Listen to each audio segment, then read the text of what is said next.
Ladies and gentlemen, good day and welcome to AWFIS Space Solutions Ltd Q1 FY27 earnings conference call hosted by Nirmal Bang Institutional Equities. Before we begin, a brief disclaimer. This conference call may contain forward-looking statements about the company which are based on the beliefs, opinions and expectations of the company as on date of this call. These statements are not the guarantees of future performance and it may involve risks and uncertainties that are difficult to predict. As a reminder, all participant lines will be in the listen-only mode and there will be an opportunity for you to ask questions after the presentation concludes. Should you need assistance during this conference call, please signal an operator by pressing star then 0 on your touchtone phone. Please note that this conference is being recorded. I now hand the conference over to Mr. Rahul Kundani from Nirmal Bang Institutional Equities. Thank you and over to you, sir. Thank you, Palak. Good evening, everyone. On behalf of Nirmal Bang Institutional Equities, I welcome you all to the Q1 FY27 earnings call of AWFIS Space Solutions Ltd. The management is represented by Mr. Amit Ramani, Chairman and MD, Mr. Sumit Lakhani, CEO, Mr. Sumit Rochlani, the CFO. I will now hand over to the management for their opening remarks, after which we will open the floor for Q&A. Over to you, sir. Thank you, Rahul. Thank you and good evening, everyone. A very warm welcome to all of you for joining us on the call today. I am joined by Mr. Sumit Lakhani, our CEO, Mr. Sumit Rochlani, our Chief Financial Officer, and our Investor Relation Advisor from SGA. Our Q1 FY27 results presentation has been uploaded on the exchanges and I hope you've had a chance to review it. Before I get into our performance, I want to spend a moment on the broader landscape because the momentum we are building on continues to strengthen. India's office market delivered its strongest first half on record H1 2026 with gross leasing of approximately 43 million square feet, up 5% year-on-year. GCCs remained the single biggest driver of the demand, leasing 16.5 million square feet and growing 38% year-on-year, and now accounting for almost 38% of the total office leasing in the country. Flexible workspace operator posted their strongest half-year performance yet, leasing 8.4 million square feet, a 55% increase over H1 2025 and the highest ever half-yearly volume the segment has recorded. India's GCC ecosystem itself has now crossed 2100 centers, generating nearly $100 billion in revenue, with installed talent exceeding 2.3 million people and accounting for over 40% of India's commercial real estate leasing. The AI wave continues to accelerate this. India now ranks number 1 globally in AI hiring intensity across GCC markets, and GCCs are increasingly choosing India not just as a cost destination but as a genuine innovation and product hub. This plays directly to our strengths across GCCs, managed office and co-working alike. Starting with performance highlights for this quarter, we are pleased to report another quarter of strong execution. Revenue grew by 27% year-on-year to 425 crores, while EBITDA increased 28% to 162 crores, with EBITDA margin expanding to 38.2%. Profit before tax stood at 24 crores, and we continue to deliver industry-leading capital efficiency with a ROCE of 55%. Our co-working business grew 27% year-on-year, driven by sustained demand from enterprises and global capability centers. Alongside the continued premiumization of our portfolio, the GCCs and Fortune 100 companies have become a structural part of our client base. Today, we serve 100 plus unique GCC clients, contributing 24% of our rental revenue, up from smaller base just a few years ago, with additional mandates already secured and expected to commence operations over the coming quarters. Our transformed business, construction fit-out solutions, delivered 25% year-on-year growth, supported by a healthy pipeline of projects from large enterprises and GCC, particularly those expanding into new geographies or consolidating operations into hybrid technology-enabled workplaces. This business has evolved well beyond its in-house capability, a shift I'll come back to shortly, and is now contributing meaningfully to revenue growth while accelerating project execution across our portfolio. Let me walk you through the 5 growth engines we outlined last quarter, each of which continues to strengthen the business. GCC demand environment remains robust, led by enterprises and global capability centers expanding their footprint across India. As clients increasingly prioritize high-quality workspaces in prime business districts, our focus on premium grade A+ assets continues to position us well to capture this opportunity. The GCC client lifecycle at office follows a predictable pattern. Clients typically enter at 25 to 50 seats, expand to 100 to 300 seats as operations mature, and increasing move into managed office mandates over time. This creates long-term revenue visibility, deep stickiness, and rising allied services attach rates as relationships deepen. Premiumization as a scale. During this quarter, we further strengthened our premium supply pipeline by signing a co-branded developer partnership with Malpani Estate for 2 grade A+ assets in Pune for 1.4 lakh sq ft, a first of its kind capital light construct for office in this format. Malpani Estates is a Pune-based headquarter business group with a legacy of over 100 years and well-established real estate development track record across commercial, residential, and industrial projects in the city.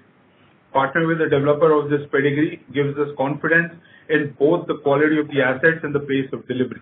We are also signed ultra-premium grade A+ assets in 30 to 50,000 sq ft bracket, spanning both live and under construction buildings. We now have 7 properties in our premium across micro markets, including Ibal, Golf Course, Whitefield, Worli, and 2 properties live and 5 under construction.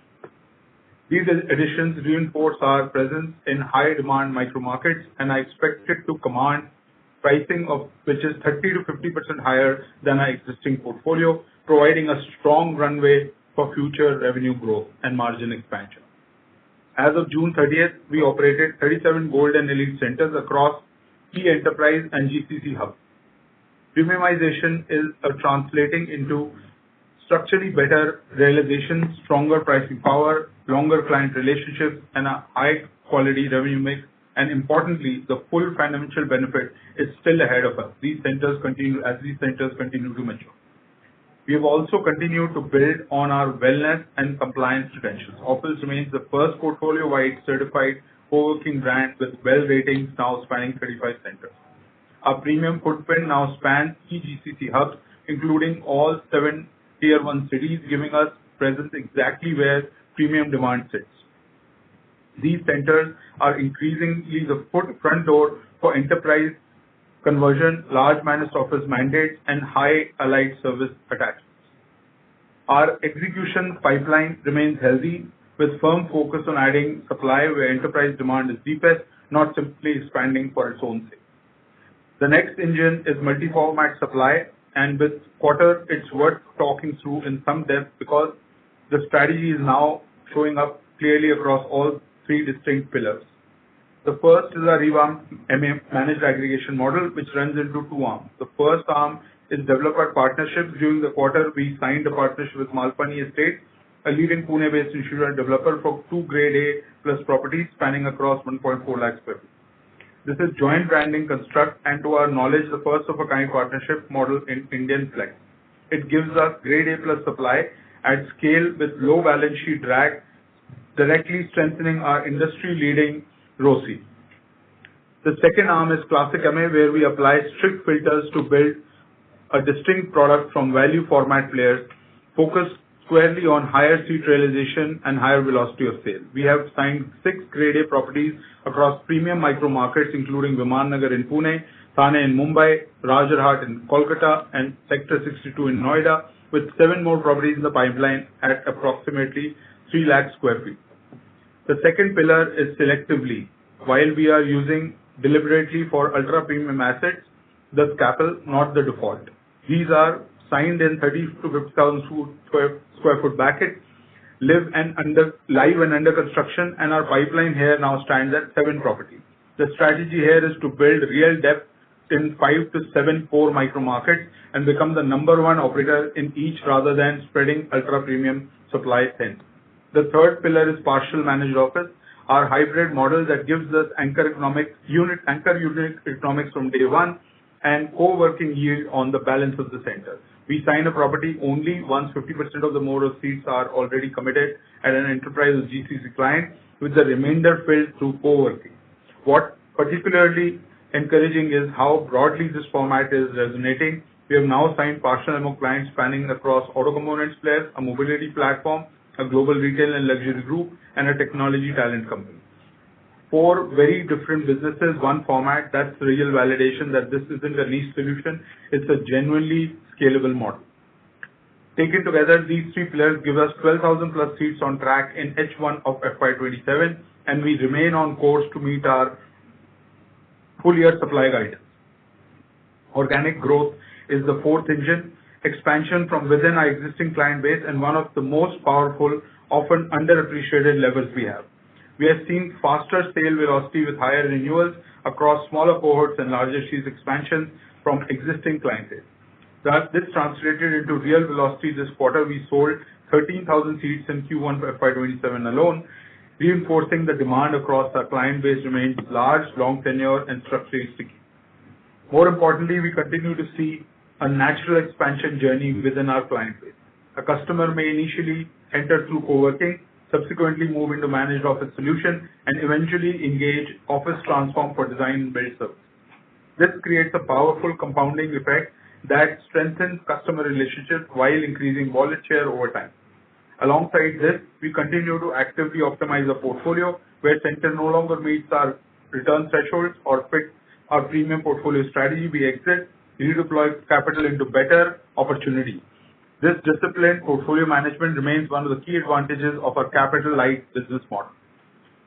Beyond co-working, our integrated workplace solution platform continues to scale rapidly. This quarter alone, Transform delivered 73 crores in revenue, and we are seeing significantly large mandates as enterprise increasingly engage office for end-to-end workplace solutions. This comes with a 200 crore plus in mandates already won for this year. The cross-sell flywheel underpinning is one of the most powerful aspects of the business. 80% of our external DNB revenue comes from clients who first entered through our Flex portfolio, and in the works way out, and it works the other way too. Transform clients are increasingly anchoring for future Flex and managed office demand back into the office network. Key wins span a genuine cross-section of enterprise India, a global IT consulting major, 3 lakh square feet, a renewable energy infrastructure group, 1 lakh square feet, global e-commerce major, 67,000 square feet, a diversified conglomerate, 65,000 square feet, and global BPO customer experience major at 50,000 square feet. Allied services across IT, F&B, transport, business support continue to scale rapidly as high margin layer over our core seat economics. This not only validates the strength of our execution capability, but also expands our addressable market well beyond managed workspaces. Together, these 5 growth engines of premiumization, GCC demand, multi-format supply, organic growth, and workplace solutions serve as growth pillars to one another rather than standalone initiatives. A premium center attracts a GCC client. A GCC client expands across multiple office locations and adopts additional workplace services. Managed office engagements create opportunities to transform. Each successful enterprise relationship strengthens our ability to secure future developer partnerships and partial managed office opportunities. Interconnected flywheel is steadily gaining momentum and provides us with a strong foundation for sustainable long-term growth. Finally, our growth continues to be underpinned by strong financial discipline, and this is worth dwelling on for a moment because the scale of what we have built runs directly counter to how much capital we have actually needed. Between Q1 FY25, the quarter we went public, and Q1 FY27, we added 59,000 net seats while investing close to 400 crore in new center openings. Over this period, revenue grew by 65% from 258 crores to 425 crores, a 28.3% CAGR, while EBITDA grew to 105% from 79 crores to 162 crores, a 43.2% CAGR. Despite this expansion, and after raising only 128 crores through our IPO, we continue to maintain a net cash position with a net debt to equity ratio at a negative 0.08 times. Put simply, we have deployed more than 3 times what we raised at listing entirely through our own operating cash flows without single subsequent capital raise. The discipline shows up in our cost of capital too. Overall cost of borrowing stands at 9.05%, with an incremental cost of new borrowing even lower at 8.5%. This is a direct reflection of A+ stable outlook credit rating we carry, and further proof that balance sheet strength we have built is being recognized by lenders, not just visible on paper. This reflects the strength of our operating cash flows and demonstrates that Office can continue to scale while maintaining industry-leading capital efficiency. Looking ahead to the remainder of FY27, we remain on track to add 22 to 25,000 seats on gross basis for the year. We expect our co-working business to grow by 23 to 25% year-on-year, with Transform continue to scale at about 20%, taking overall revenue past 1,800 crores for the full year. On profitability, we expect cash EBITDA performance to improve in the second half relative to the first, with a full year cash EBITDA in the range of 190 to 200 crores. Looking ahead, we remain confident in the long-term opportunity, our expanding premium portfolio, deepening enterprise and GCC relationships, growing Workspace solutions platform, proven ability to serve clients across sizes and sectors, and disciplined capital allocation. Together, these will give us multiple levers for sustained growth. As the flexible workplace industry continues to evolve, we believe Office is uniquely positioned to capture this opportunity while continuing to deliver sustainable, profitable, and capital-efficient growth. With that, let me hand over the call to Sumit Lakhani, who will take you through the operational highlights for the quarter in greater detail. Thank you. Thank you, Amit, and good evening, everyone. Let me walk you through the operational highlights for Q1 FY27. Our network continued to expand in a disciplined manner during the quarter. As of June 2026, Office operated 242 centers across 18 cities, with another 9 centers under fit-out, taking our total network to 251 centers. Including signed LOIs, our pipeline stands at 267 centers.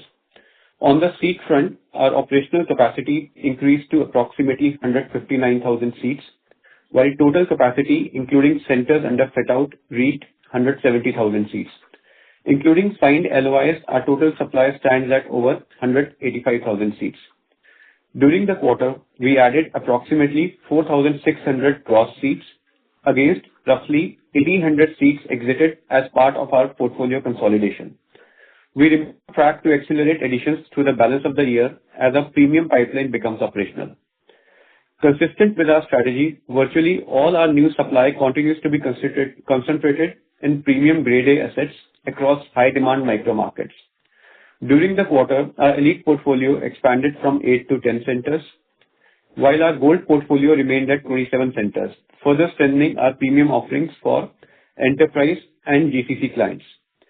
Before I get into our network metrics, I want to address one development that shaped the quarter's occupancy. One of our enterprise clients, with nearly 3,000 seats across 5 centers in 3 cities, consolidated its operations into conventional office space in May 2026, following its acquisition by a multinational company roughly 15 months ago.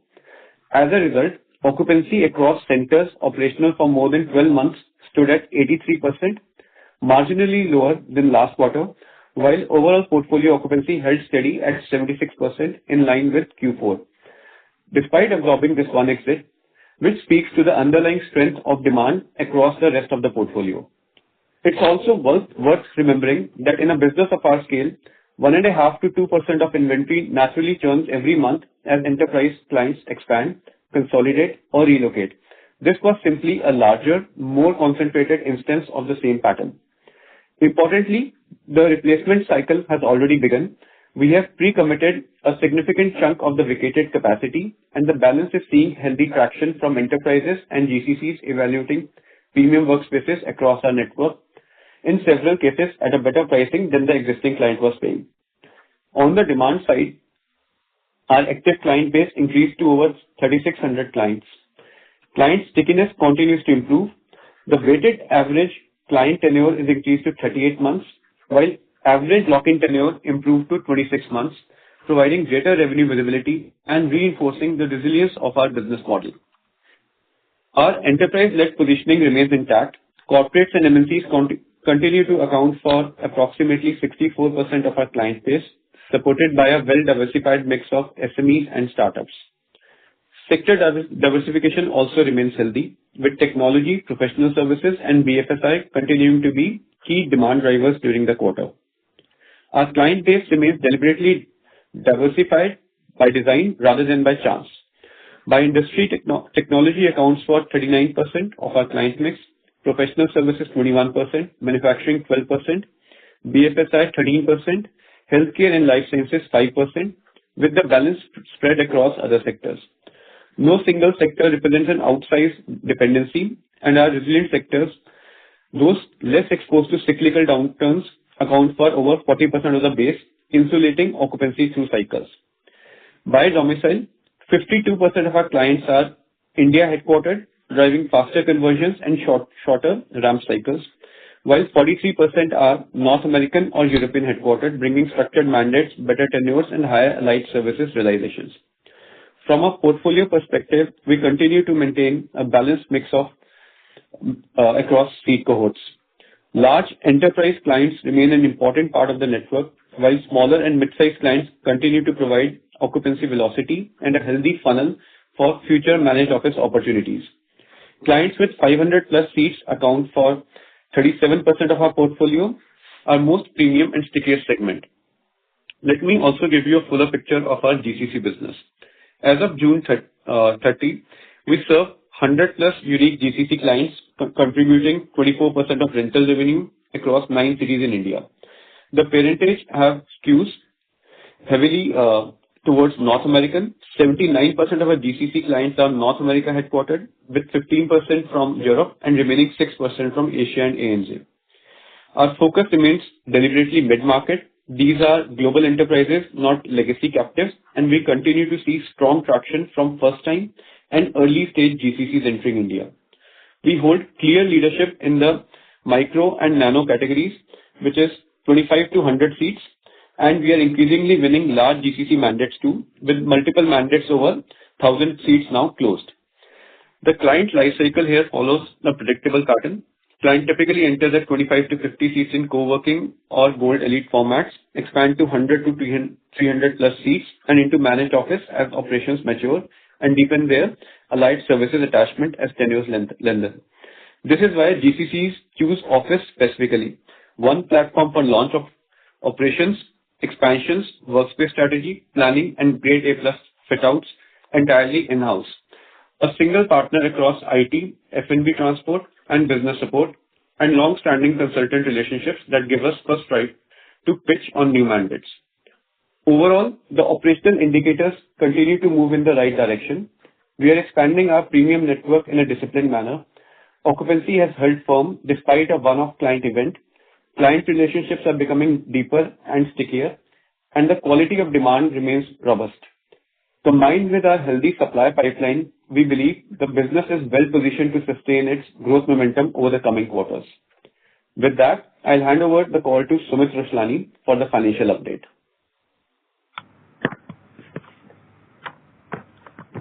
Thank you, Sumit, and good evening, everyone. Let me walk you through the financial performance for Q1 FY27 in detail.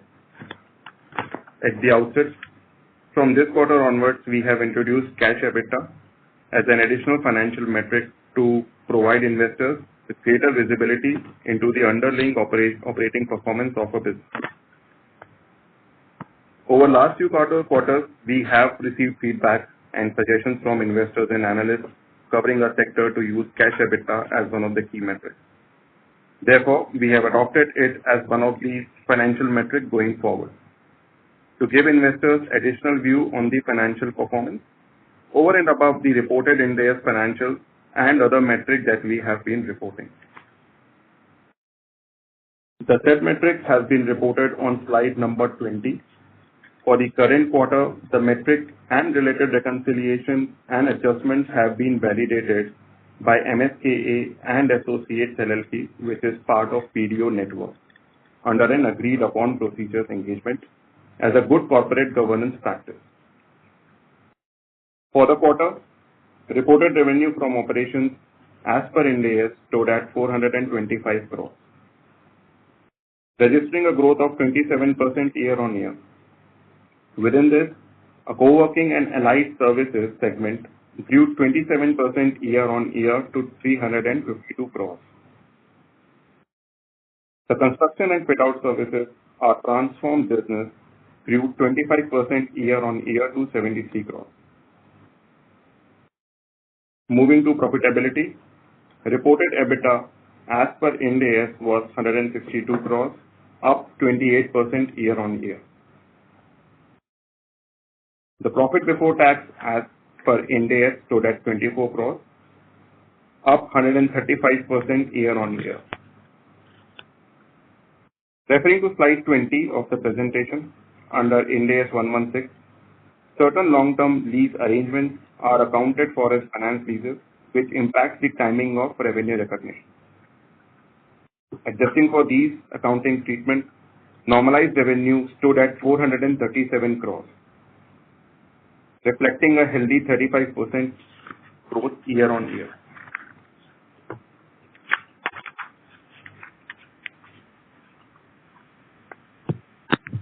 To better reflect the operating performance of the business, we adjust for finance lease accounting, deduct the actual cash lease rentals paid during the quarter, and exclude non-cash ESOP expense.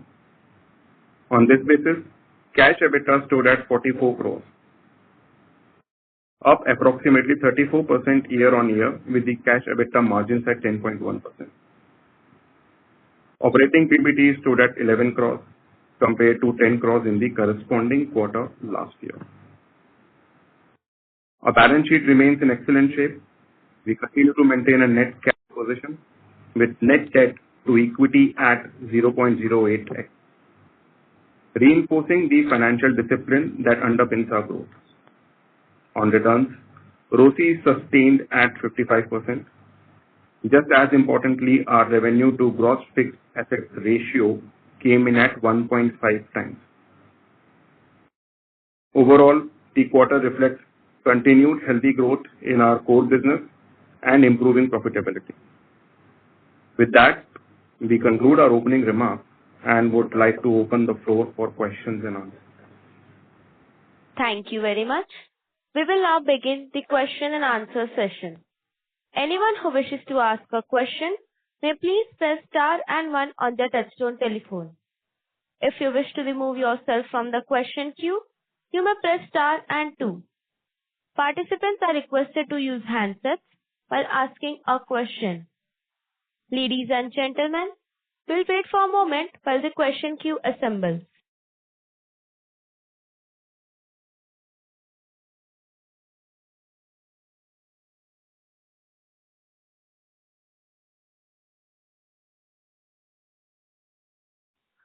The first question is from the line of Shamit Ashar from Ambit. Please proceed with your question.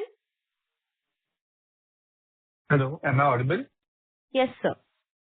Yeah, hi. Thanks for the opportunity. So I wanted to know, if you look at your Q4 and Q1, so your rental payments have increased from 85 to 130 odd crores, and seats have been, the gross net seat additions have been in the range of 3,000 to 4,000. So can you please explain the jump in the rental payments? And secondly, I want to know, like, is your strategy of, going for straight lease benefiting you? Because clearly the margins aren't showing up. So will you continue to go more towards straight lease? Because even if you look at your occupancies, they are kind of constant in the range of 76% since the last 2-3 quarters. So please could you just highlight what is going on, what is your strategy going forward? Sure. To answer your first question, you're taking these numbers from the cash. Part of our rental expenses are also disclosed in the other expenses. The other expenses, if you look at the detailed financials, so they are available. The rental expenses in the other expenses have not grown, rather they are flat.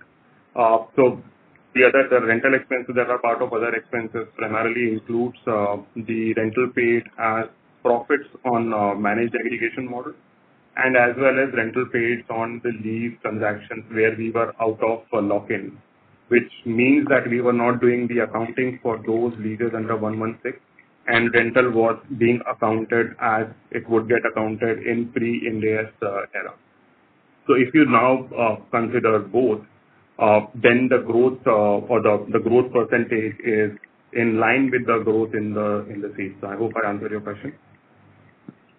The second part of your question, let me take that. So the blended occupancy obviously has held flat at 76%, matching the Q4, despite us having to absorb one large enterprise consolidation, which Sumit mentioned. That's a sign of real underlying strength, not a stumble. The mature cohort dipped marginally to 83% from 84, entirely attributable to that same one-off exit. We have already pre-committed significant chunk of the vacated capacity through signed agreements, not just conversation, and several cases at a better pricing than before. That gives us real confidence in recovery path rather than just hope here. And had that single client not exited, we would have been on track to show clear improvement across both the occupancy metrics.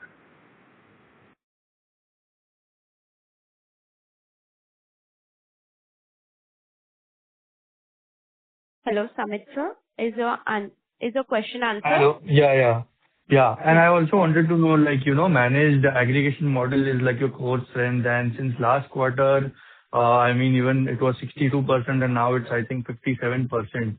So now just want to know that will you continue doing more of straight lease going forward for the rest of the, quarters? So, managed aggregation continues to be an important part of our supply strategy, accounting for 57 of our current supply, as you mentioned. We are not fixated on the MA split versus the SL split. We let the market and the specific opportunity kind of decide this for us. We are becoming obviously more selective overall, choosing whichever structure, MA, developer partnership, or selective lease that delivers the best realization for us, and the risk profile for a given asset and a micro market, rather than forcing every deal into a one lease type. This is not a shift from MA, let me just be clear here. It is broadening of the playbook. Commercial listed obviously moves in cycles, and the right lease structure for a given micro market or an asset changes as those cycles do. So straight lease is used intentionally, reserved deliberately for a handful of ultra premium anchor value micro markets, and within our MA model, we are utilizing both developer partnerships and classic MA to secure quality at low risk supply together. Together, these give us more tools to capture demand profitably across a wide range of situations. Got it. And just one last small question. What would be your overall Capex guidance for FY27? So that Capex guidance would be roughly in the range of about 200 to 210. Okay, thanks, and all the best for the remaining quarters. Thank you so much. Thank you, sir. The next question is from the line of Yashas Gilganchi from Bank of Baroda Capital Markets. Please proceed with your question. Hi team, thank you for taking my questions. I'd like to know more about your developer partnerships. So to start with, at what stage of construction do you sign these deals? More specifically, from the date of signing, when is a typical office asset expected to be delivered? So these are different across various deals. Now, specifically with respect to the developer partnerships, which are and why we are calling it partnerships than a simple supply acquisition, is because this entails a situation where we are making the supply acquisition risk averse and capital efficient, where the developer is also investing into the capital into the fit outs, as well as giving us more preferable kind of rent frees, as well as participating in the overall profit share. Broadly, the way we are looking at it, a couple of these properties will go live over a period of 6 months to next 12 months. So these where these properties will go live, and these I'm talking about are the buildings going live. So our centers could go live between 9 to 15 odd months kind of scenario. Second, in terms of a couple of premium straight lease centers, which we are signing across various Grade A properties. Few of them we are signing up are in ready-to-move properties, but few of them we are signing across in various forward leasing structures where the buildings are under various stages of construction. So as you know, we are on the path of working across a premium business model. So we are also taking a phase-wise approach of picking up these properties, but the idea is to lock the Grade A plus supply across the no-brainer kind of micro markets right now. And these we are signing up with properties which are going live from next 6 odd months to next 24 odd months. So that's been the kind of a strategy from our side. But the core is we want to lock the strategic supply across the key micro markets across the new upcoming assets. Thank you. That is really clear. Just a little bit more on this. Furthermore, what do offices' typical capital contributions to these projects look like over the 6 to 12 months that you mentioned? And lastly, under these partnerships, how long does office have access to the space? Sorry, the second part of it, along the lease, can you repeat the second part of your question? Yes, sure. Under such partnerships, how long does office have access to the space to lease out, let's say, to your tenants? So in terms of our capital contribution ranges from about around 50% of the overall fit out value. Day one, it's a small kind of a security deposit which gets committed till the property goes live. So from that perspective, it's not very capital intensive day one at the time of signing. In terms of clients, we look at marketing these properties almost about 4 to 6 months before the center goes live. Okay. Does that answer your question? Yeah. No, actually, just on the last bit, like I meant to ask, let's say you sign this partnership and you get access to the space. How long do you have access to the space? Like, what is your tenant tenure with the landlord? Okay, so we are signing up 9-year kind of agreements with these properties, the 9-year kind of tenure around on these properties. And our access starts from the date of signing, where the property is under construction, and the 9 years starts from the day when the OC of the building is received and we get the possession of the property. Got it. Thanks again. Thanks. Thank you, sir. Ladies and gentlemen, to ask a question, please press star and 1 now. Participants who wish to ask questions may please press star and 1 at this time. The next question is from the line of Shrenik Mehta from Indo-Alps Wealth. Please proceed with your question. Yeah, thank you. So my question here is, the chargeable area went from around almost 5 million square feet to 8.4 million square feet over the last 8 quarters. It's up almost 68%, whereas the revenue went up from 258 crores to 425 crores. It's up only 65%. So the revenue is growing slower than the area. So per square feet revenue is probably stable to declining. So can you give us a little bit idea about the operational seat per month cost between, say, Q1 FY25, Q1 FY26, and Q1 FY27, and some insight into what is really leading to this fairly stable kind of a revenue on a per square feet basis? Sure. So, Shrenik, I would like to correct you around on this analysis where 68% versus 65%. Because one, this chargeable area also includes the seats which are under fit out. So those seats are not live. But it's an interesting kind of metrics which you put across. And I would want to highlight one point. The net seats in Q1 of FY25 were about 100,000. which at the end of Q1 FY27 are 159,000.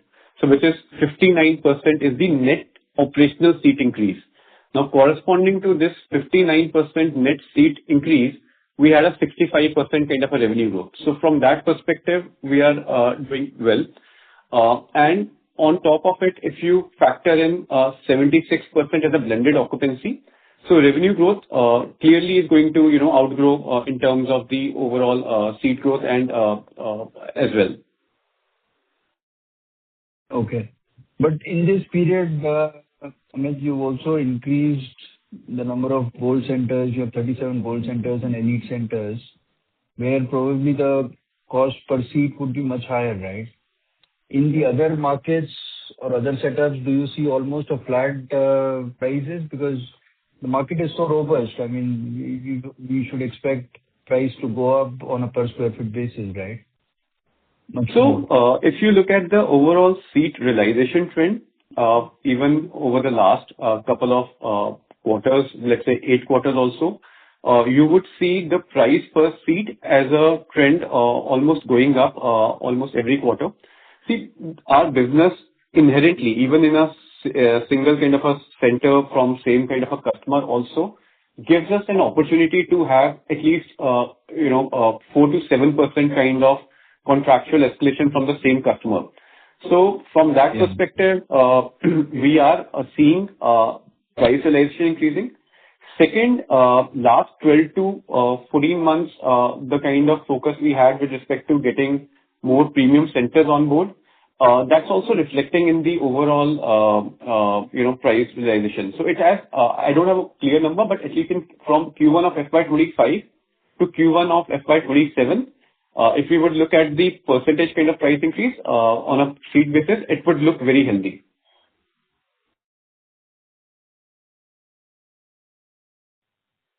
Shrenik sir, is that answer your question? Yes, thank you. Thank you, sir. The next question is from the line of Rahul Kunnani from Nirmal Bang Institutional Equity. Please proceed with your question. Yeah, I had a couple of questions. The first one was on Transform, which is third-party revenue share, which is at nearly 92% this quarter. So what is driving that, and is it sustainable at this level?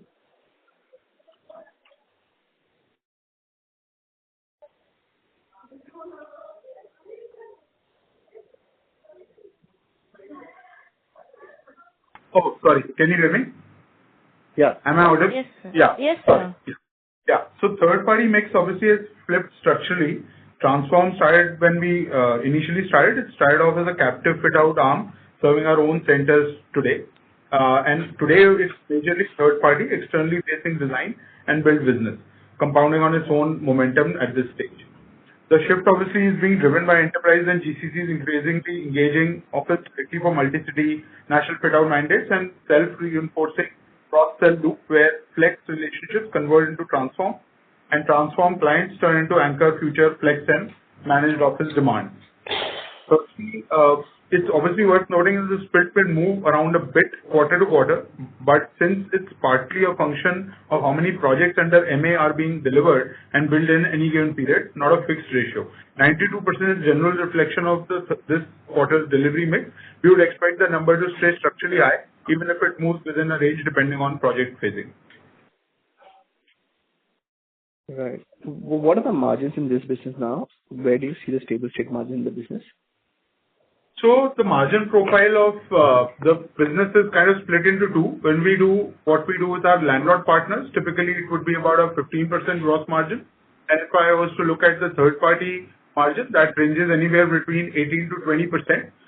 And so between the two businesses, depending on the volume of each, it would somewhere be in the 17 to 18% range. Right. And so on the industry side, how is this flex, how is the GCC industry evolving now, and where does Office sit with that in terms of percentage contribution from the GCCs? So obviously India, as I mentioned in my commentary, that obviously the gross leasing has been about 43 million square feet in the commercial, and the flex operators today posted the strongest half year, obviously 8.4 million square feet, which is 55% increase from H125, and highest ever half-yearly volume that the segment has done. Flex penetration of overall leasing has climbed from single digits to today 21% today, and this is on a clear path towards roughly 25% by 2027. Annual flex transaction stock has grown from 30 to 38 million square feet in 2020 to 110 to 114 million square feet in 2025. It is almost fourfold increase, and this is no longer just a discretionary category, but it is a mainstream permanent part of our enterprise solutioning right now. Layered on top of this is GCC opportunity, the single strongest structural tailwind in the Indian commercial real estate market. GCC-led H1 2026 demand leasing was 16.5 million square feet and growing 38% year-on-year, now accounting for almost 38% of the total office leasing that is happening. India's GCC ecosystem has crossed almost 2,100 centers, generating nearly 100 million in revenue. This is across 2.3 million people that are employed across these GCCs. Over 40% of India commercial real estate leasing is happening in this category. Office is obviously the largest network. We have the most capital efficient model and model platform, specifically GCC enterprise demand. It's on the right side of every one of these trends. We, as I mentioned, 24% of our revenue today comes from GCC. That is serving about 100 plus GCC clients. We look at that trend continuing to grow as the GCC story continues to expand and the robust commercial real estate market. Right. And one on the deal, after this developer deal with Malpan, are there more such deals in the pipeline? Yes. As Sumit mentioned, there are a couple more deals that we are curating right now. Obviously, these deals take a bit longer because there are much more complexities involved in terms of engaging in terms of the partnership overall than a straight lease structure. But yes, there are a couple more deals in the pipeline. Also, we are doing this with only grade A plus developers, right, where our continued direction for premiumization as well as engaging with the right partner becomes important. So obviously, there might be multiple developers, but the choice developers in the grade A category obviously are less than the overall developer. So we want to make sure that we partner with the right developer partner in this case. Right. The last one from my side in terms of the entire growth reflecting in the margins and the occupancies moving up. When do you see this the needle moving meaningfully for us on the occupancy and on the margin front? See, so primarily the way we are building the whole business and how the seats are growing up, occupancy percentage, this is the first quarter where this has remained a bit more flat. Otherwise, across every quarter, the occupancy percentage had been on an uptick kind of scenario. What I see is overall H2 going to be better than H1, and I think Q4 is one quarter where you will at least start seeing a meaningful kind of a difference both in terms of occupancy, the impact of a couple of more elite and gold centers coming in the margins as well. Got it. That's it from my end. Thanks so much for this. Thank you, sir. The next question is from the line of Hitendra Pradhan from Maximal Capital. Please proceed with your question. Yeah, hi, sir. I hope I'm audible.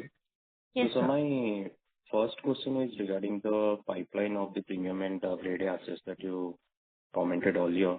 So if you can give us some quantitative sense, like, what percentage of our portfolio is currently premium and grade A, and how will that mix evolve by end of FY27 and FY28?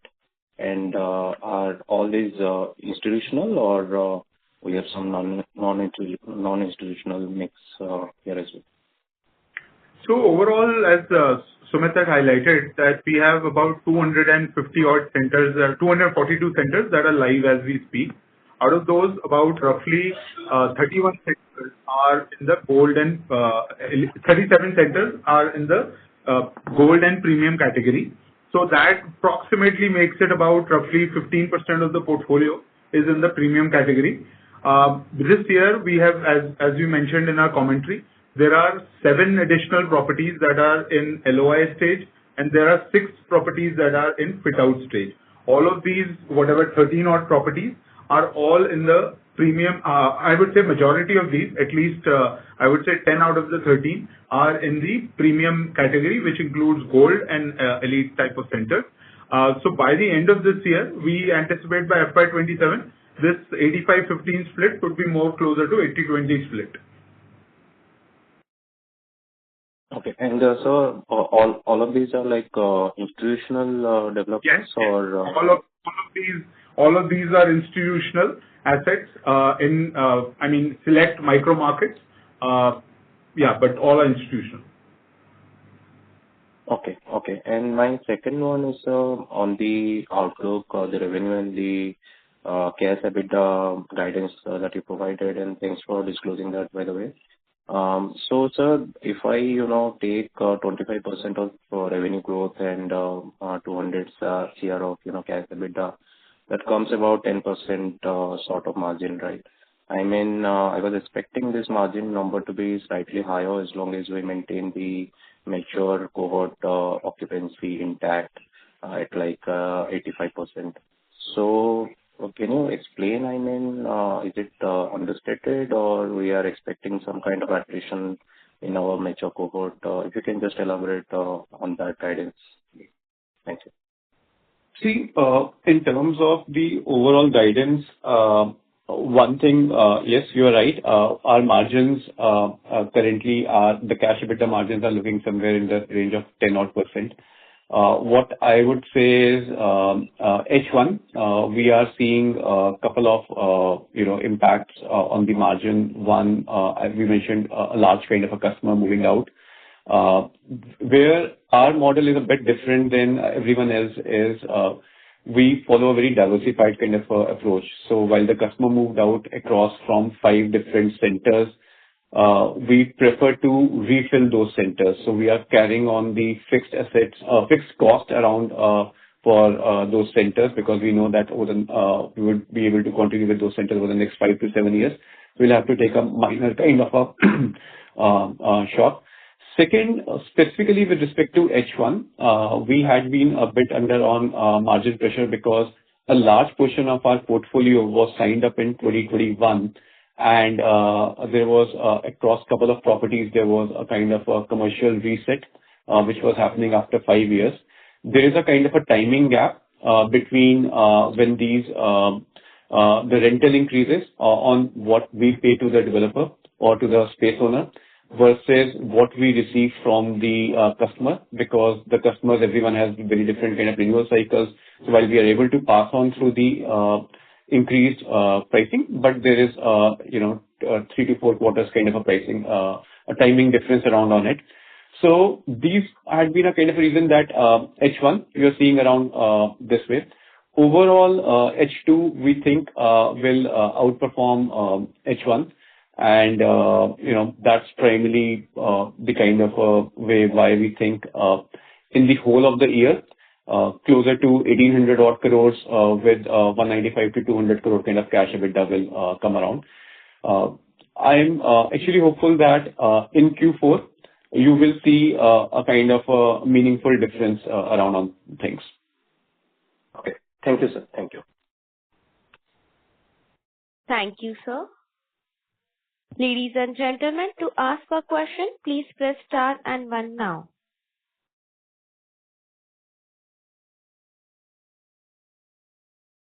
Ladies and gentlemen, we'll take this as the last question for today. I would now like to hand the conference over to management for closing comments.